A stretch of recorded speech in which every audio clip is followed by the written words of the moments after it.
The lawsuit paints Drake as a mascot of deception, a casino honeypot, if you will. In the least surprising turn of events imaginable, Drake has finally been sued over his gambling relationship with Stake US, accused of, among other things, lying to the public about his gambling wins so he can turn his fans into gambling degenerates and steal their money. When Drake sued UMG earlier this year, one of his claims was that the company had engaged in unlawful business practices by deceiving consumers through secret pay to play schemes and undisclosed deals. He positioned himself as a defender of the public interest, claiming to fight on behalf of ordinary people against corporate manipulation. Less than 3 weeks after his lawsuit was dismissed, Drake now finds himself accused of nearly the same thing. A new proposed class action lawsuit in Missouri names Drake and streamer Adin Ross, accusing them of fraud, deceptive practices, and false advertising related to their promotion of Stake, an online gambling platform. Missouri has strict gambling regulations, and online gambling is illegal there, as it is in several other states. The complaint painstakingly explains how Stake operates under the guise of game systems where users purchase gold coins with no supposed cash value. But in reality, those coins are tied to stake cash, which can be converted into cryptocurrency or cash, making it a functional gambling site operating outside state law, including oversight and regulation, the very tools states use to protect consumers. Reports suggest Drake's deal with Stake was worth about $100 million per year. His Instagram, with over 140 million followers, routinely features Stake content and promotions. On Kick, the streaming platform owned by Stake's founders, Drake is one of its most visible faces, broadcasting high stakes gambling sessions to a global audience.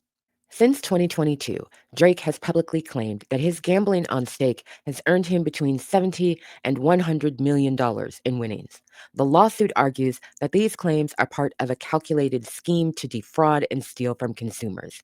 It alleges that neither Drake nor Ross used their own money, and their purported wins are nearly statistically impossible. Viewers were not watching spontaneous wins, they were watching rigged games meant to convince them to play too. The complaint directly accuses Drake of serving as Stake's mascot and of misleading consumers about both the risks and the legality of the platform. Drake's role as Stake's unofficial mascot is quietly corrosive, the lawsuit quotes. He is glamorizing the platform to millions of impressionable fans, many of whom treat his wild betting habits like gospel. It also claims Stake specifically targeted teenagers and young adults in Missouri and other states through influencer marketing. The Missouri statute also forbids unfair practice, which it defines as any commercial behavior that risks or causes substantial harm to consumers. The lawsuit argues that Drake's lavish, live streamed gambling sessions meet that definition. The lawsuit quotes from an article that says Drake becoming Stake's cultural mascot is insidious. He is marketing the app to millions of aspirational obsessives, turning his fan base into a horde of gambling degenerates who trust their favorite influencers' baseless calls with divine faith. It's astrology for boys nursed on Barstool. Drake's gambling habit has long been more than a private pastime. It has become a pillar of his brand and a symbol of the entertainment industry's growing obsession with high stakes betting. Since his 2022 partnership with Stake, Drake has live streamed multi million-dollar wagers, bragged about 8 figure roulette wins, and laughed off losses that would financially devastate most people. The result, the lawsuit argues, is that Stake has been elevated into the center of Drake's public identity, transforming the platform from a niche gambling site into a defining feature of Drake's celebrity and business persona. Drake has essentially turned gambling into a form of lifestyle performance art. The same visual language that once sold luxury now sells the rush of the casino. For millions of his followers, watching him gamble is not a cautionary tale, it is a portrait of aspiration and inspiration. Critics and addiction experts have been warning for years that this kind of content blurs the line between entertainment and psychological manipulation.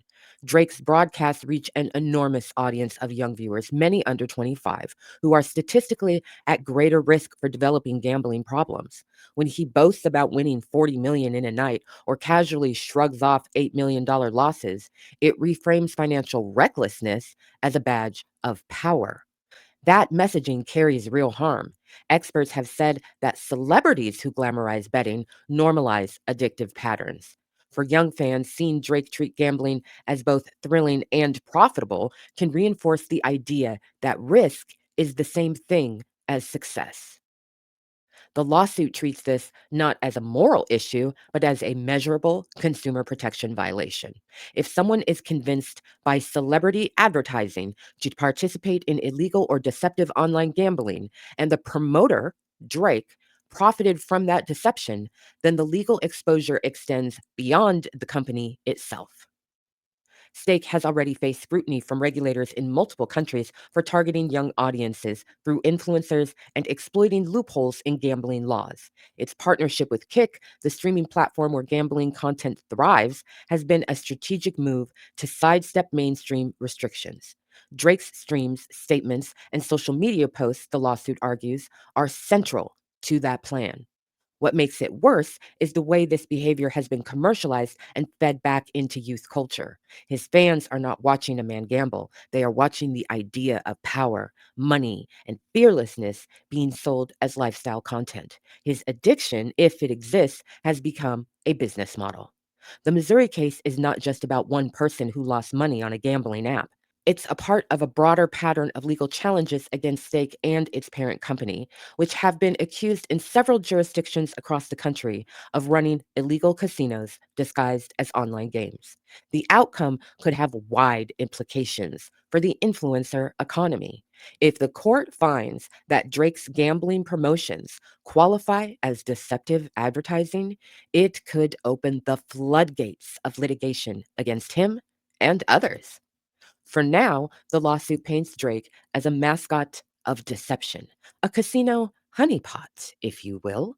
The artist who once claimed to fight for consumers against corporate exploitation is now spiraling, accused of luring those same consumers into a predatory trap so he could take their money. Whether or not the case succeeds, it forces an uncomfortable come to Jesus. This lawsuit isn't about hurt feelings or moral panic. It's about accountability. If Drake, Adin Ross, and Stake gamified deception and sold it as entertainment, the question isn't whether the courts should intervene, it's why it took this long for someone to call the bluff.